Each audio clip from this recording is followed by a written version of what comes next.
تو آئیے ابو سعید خدری رضی اللہ عنہ کی ایک حدیث ہے جس میں ابو سعید خدری رضی اللہ عنہ اس کے راوی وہ فرماتے اور کہتے ہیں کہ انصار کے کچھ لوگ رسول اللہ صلی اللہ علیہ وسلم کے پاس آئے اور مال طلب کیا، پیسے مانگے. نبی اکرم صلی اللہ علیہ وسلم ان کو عطا کر دیا، دے دیا. پھر آئے مانگے، پھر نبی اکرم صلی اللہ علیہ وسلم نے دے دیا. اس کے بعد پھر آئے مانگنے کے لیے تو نبی اکرم صلی اللہ علیہ وسلم فرمایا کہا میرے پاس جو خیر بھی ہوگی اسے میں تم سے بچا کر ذخیرہ نہیں کروں گا، جو کچھ میرے پاس ہے میں بچا کے نہیں رکھوں گا، میں تم کو دے دوں گا. آپ نے فرمایا اور جو شخص سوال کرنے سے بچے گا اسے اللہ تعالیٰ بچائے گا. اور جو شخص سوال کرنے سے بچیں گا، مانگیں گا نہیں، تو اللہ تعالیٰ اس کو بچائیں گا. کس چیز سے بچائیں گا؟ بہت سارے معنی، دنیاوی مصیبت و پریشانی اور آخرت کی مصیبت و پریشانی سے بچائیں گا. تو اللہ تعالیٰ جو مال مانگنے سے مطلب ہاتھ پھیلانے سے بچیں گا، اللہ تعالیٰ اس کو بچائیں گا.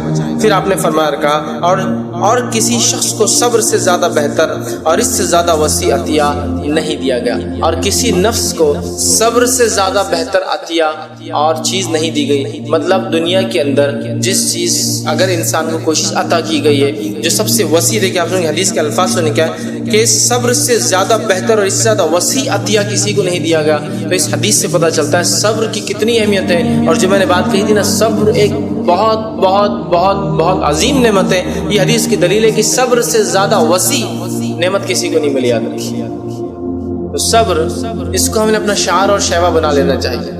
لیکن آج ناصبری، جس کو عام زبان میں بے صبرا پن جس کو بولتے ہیں، مطلب صبر کے خلاف عمل.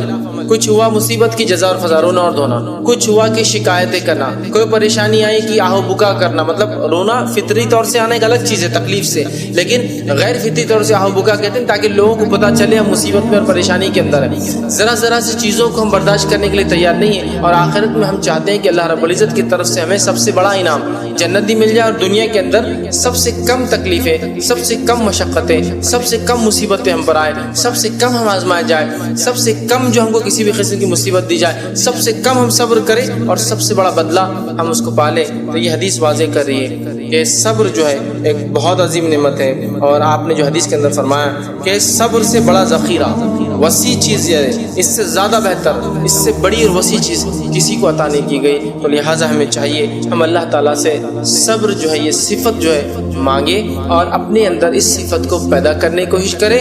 ایک بات یاد رکھ لے، اچھی صفتیں پیدا کرنے سے نفس میں آتی ہے. یہ بائی ڈیفالٹ تو آتی ہے کچھ لوگوں کو کسی مقدار میں، ایک الگ چیز ہے، لیکن اچھی صفتوں کو انسان کو پیدا کرنا پڑتا ہے اپنے نفس کے اندر، اس کے لیے کوشش کرنا پڑتا ہے، تب یہ آتی ہے. اور اچھی صفتوں کی خصوصیت یہ ہے جب پیدا ہو جاتی ہے تو یہ نسل در نسل آگے ٹرانسفر ہوتی ہے.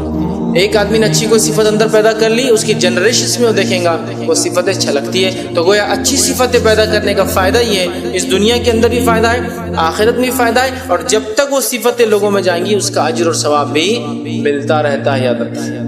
اسی لیے لوگ کہتے ہیں اچھی عادتیں ڈالو، اس لیے کہ تم تو خراب ہوں گے، آنے والی جنریشنز بھی تمہاری بری عادتوں کی وجہ سے خراب ہو سکتی ہے. تو اچھی عادتیں بھی ڈالنا چاہیے، اس لیے کہ اچھی عادتیں آنے والی نسلوں میں ٹرانسفریبل ہے، مطلب وہ جاتی ہے ان کے اندر. یہ بات کا مشاہدہ ہر وہ آدمی جس کو کوئی سائنس کا نالج بھی نہیں وہ کر سکتا ہے. یہ بات کو چیک ہر وہ آدمی کر سکتا ہے جس کو کوئی سائنٹیفک نالج بھی نہیں ہے. یہ کیسا جینیٹیکلی ٹرانسفر ہوتا ہے نا. بس آپ چھوٹے بچوں کو دیکھیے، 1 سال 2 سال 3 سال کے ہیں، ایسے جیسچرز، ایسے ہاؤ بھاؤ، ایسی حرکتیں، ایسے ایکشنز کرتے ہیں جو آپ بولیں گے ارے یہ تو ہمارے دادا کرتے تھے.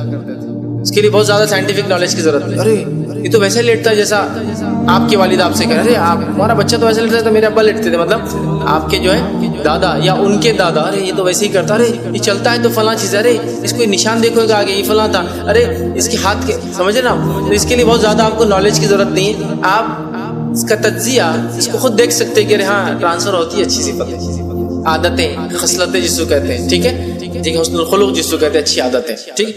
تو بہرحال صبر بھی ایک بہت عظیم نعمت ہے اور ایک عادت ہے جس کو آپ کو ڈیولپ کرنا ہوگا. کچھ تو اللہ کی طرف سے عطا ہوتا ہے لیکن آپ کو اس کو ڈیولپ کرنا ہوگا. ہر آدمی کو مختلف صفتیں اور نعمتیں دے کر اللہ بھیجتا ہے. کچھ چیزوں میں ہم کو اپنے آپ کو ڈیولپ کرنا پڑتا ہے، اس چیز میں ہم کو آگے جانا پڑتا ہے، ایکسل کرنا پڑتا ہے، اس کے لیے کوشش کرنا پڑتا ہے. اور اللہ رب العزت نے وعدہ کیا والذین جاہدوا فینا، جو ہمارے راستے میں کوشش کرتا ہے تو ہم اس کے لیے کیا کرتے ہیں، اس چیز پہ چلنا آسان کر دیتے ہیں. ٹھیک ہے، تو ہمیں صبر کو پیدا کرنا چاہیے، اس لیے کہ اس سے وسیع اور اس سے بہتر اللہ نے نعمت، وسیع مطلب بڑی چوڑی وسعت سمجھتے نا، اور اس سے بڑی نعمت کسی کو نہیں ملی۔ لہٰذا ہم اپنے نفسوں میں صبر کا مادہ جگائیں، صبر خود بخود شکر کے مادے کو ہمارے اندر پیدا کرے گا انشاءاللہ۔